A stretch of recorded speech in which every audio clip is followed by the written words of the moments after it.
राधा वल्लभ सरकार की जय। सद्गुरुदेव भगवान की जय। ना गुरुरधिकं तत्त्वं ना गुरुरधिकं तपः ना गुरुरधिकं ज्ञानं तस्मै श्री गुरुवे नमः। प्यारे प्रभु प्रेमियों, नित्य प्रति भगवान के पावन सत्संग में आजकल आप महापुरुषों की पावन वाणियों का श्रवण कर रहे हैं। जैसे कि आपने वैराग्य के बारे में सुना, वैराग्य के 6 लक्षण जो हैं उनके बारे में सुना, और मोक्ष के बारे में आपने श्रवण किया। मुमुक्षा क्या है? प्यारे भक्तों, मुझे लगता है कि मैं आपको ऐसी कुछ बातें बताऊं जो हम सुनते तो हैं लेकिन उनका मतलब हमको नहीं पता। जैसे कि आज एक मन में विचार आया कि उपनिषद की चर्चा बड़ी होती है, लेकिन प्यारे भक्तों, ये उपनिषद है क्या, इसको आज हमने जानना है। उपनिषद क्या है? प्यारे भक्तों, पहले हम उपनिषद का अर्थ जान लें। प्यारे भक्तों, संस्कृत में यदि देखें तो उप धन नि धन शद 3 शब्द इसके निकलते हैं। तो उप का मतलब होता है विधि पूर्वक गुरुदेव की सेवा में उपस्थित होकर या ईश्वर की ब्रह्म की सेवा में उपस्थित होकर, ये उपकार होता है। उप यानी परमात्मा की, गुरु की सेवा में उपस्थित होना या होकर, इतना शब्द है इसका।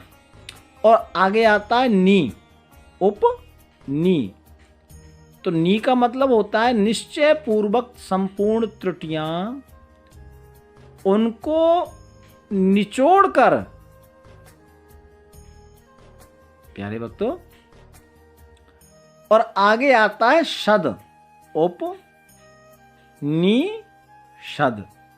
सद का मतलब होता है ज्ञानम, अर्थात उनमें से या उनसे जो एक रस आत्मा है। सद यानी ज्ञानम अर्थात एक रस आत्मा, एक आत्मा। सद का मतलब सत्य, आत्मा, ईश्वर। तो उप, नी और शद, ये इसके 3 शब्द बनते हैं। तो 3 शब्द क्या कह रहे हैं वो मैंने आपको बताया। प्यारे भक्तों, ये जो उपनिषद हैं जिनकी चर्चा हम श्रवण करते हैं वह ज्ञान स्वरूप है और वही अद्वितीय ब्रह्म है। यानी जो वाक्य हैं वो ब्रह्म है। अच्छा, उपनिषद को ब्रह्मा विद्या भी कहते हैं, है ना? ब्रह्म विद्या के बारे में आपने सुना होगा। तो इसको भी ब्रह्मा विद्या कहते हैं। ब्रह्म विद्या भी कई जगह कहते हैं। ब्रह्म विद्या क्यों? क्योंकि वेद के जिस भाग में इस विद्या का यानी वर्णन मिलता है, वेद के जिस भाग का इस विद्या का वर्णन मिलता है वह ब्रह्म विद्या है। उस वेद भाग को भी उपनिषद कहते हैं। प्यारे भक्तों, ये मैंने आपको उपनिषद का मतलब बताया, और इन्हीं को भारतीय दर्शनों की गणना में वेदांत भी कहा जाता है। सत्य का बोध कराने वाले उस वेद भाग में राशि की प्रधानता है, षड्व या उसके वक्ता तथा उसकी भाषा नहीं। वेद का तात्पर्य आपको मात्र साक्षी बताने में ही नहीं है भक्तों, वह आपको एक अखंड सत्ता का बोध कराता है तथा यह भी संकेत करता है कि आप में सारे भेद मिथ्या हैं। आप इसको समझना भक्तों, कई बार एक बार ये समझ में आएगा नहीं, क्योंकि कोई चरित्र, कहानी, दृष्टांत तो जल्दी समझ में आता है, लेकिन मैं आपको इसमें एक एक शब्द का अर्थ बताने का प्रयास कर रहा हूँ, थोड़ा कठिन है। तो इसलिए इस तरह से सारे भेद, भ्रम और जो भी मद अहंकार वगैरह है, तो ये सबको अपने पराये को, सांप्रदायिक को, प्रांतीयता को, राष्ट्रीयता आदि का व्यामोह जो सभी के सभी समाजवाद, साम्यवाद, सभी मतांतर जिनके कारण संसार जो विश्व में जो संघर्ष होते हैं, वे सब अनर्थ एवं अपने आप दूर हो जाते हैं। इसीलिए इसको ब्रह्मा विद्या कहा गया है। ठीक है ना। तथा संपूर्ण माया की सृष्टि में ही अपना ये जो स्वरूप का दर्शन कराता है या स्वरूप हो जाती है, ऐसा आप कह सकते हैं। इसमें कहीं भी अहंकार ने असूया भाव, न रोग न द्वेष, ऐसा जीवन मुक्त सरल शांत जीवन व्यतीत करते हुए संपूर्ण क्लेशों से मुक्ति पाने तथा एवं दुखों से छूटने के लिए रास्ते बताए हैं भक्तों। और प्यारे प्रभु प्रेमियों,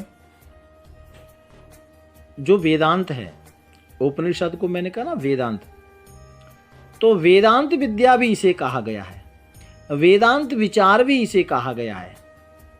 हमारे विद्वान दार्शनिक ऋषि मुनियों ने संपूर्ण शास्त्रों को दो भागों में विभक्त किया है।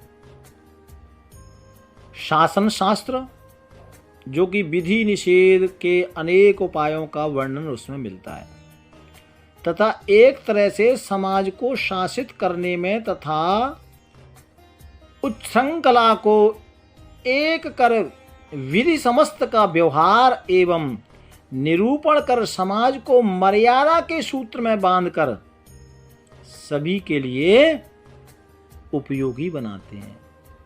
आप सीधा सा ये समझें कि ये जो वेद, वेदांत और उपनिषद हैं, उपनिषद की ही चर्चा हम कर रहे हैं, जिसे वेदांत विचार भी कहा गया है, ये समाज को एक सूत्र में बांधने के लिए सब एक चलें, एक साथ रहें, उसके लिए ये उपयोगी है, इसे बनाया है। और सामान्य तौर पर जो बहुतायत में प्राणी जो पाठ पठन में, धर्माचरण में रुचि रखते हैं ना, तो उनके लिए भी ये वेदांत सिद्धांत या वेदांत विचार आया। प्यारे भक्तों, जहां अन्न का वर्णन होता है वहां शासन होता है, और जहां अपने वाक्यों यानी आत्मा का वर्णन है वहां विधि निषेध की आवश्यकता नहीं होती। केवल ये बताया जाता है कि तुम ऐसे हो, तुम वैसे हो। दूसरों अर्थों में यही कहा जाता है कि शेषन शास्त्र में जो भी कहा गया है वह सत्य है। लेकिन अब इसको आप समझेंगे नहीं, मैं आपको सरल भाषा में बताऊं। ये जो वेदांत और उपनिषद है भक्तों, ये हमारे समाज को एक सूत्र में बांधने के लिए, समाज को एक शास्त्र, एक रास्ते पर, और जो हमारा एक क्या है, जो सबका हम सब सनातनी हैं, समाज को एक सूत्र में यानी अपने आप को जनाने के लिए, ठीक है ना, हम अपने आप को जानें, पहचानें, इसके लिए ये वेदांत विचार आया। यानी उपनिषद रूपी मार्ग महापुरुषों ने हमारे सामने प्रकट किया। हम एक सूत्र में कैसे बंधें, ये काम उपनिषद करता है। नहीं तो अलग अलग विचार हैं, अलग अलग शास्त्र और वेद सब अपना अपना जो बताते हैं अन्यत्र ग्रंथों में, लेकिन उपनिषद का सहारा इसलिए लिया गया कि एक सूत्र में सबको बांधे।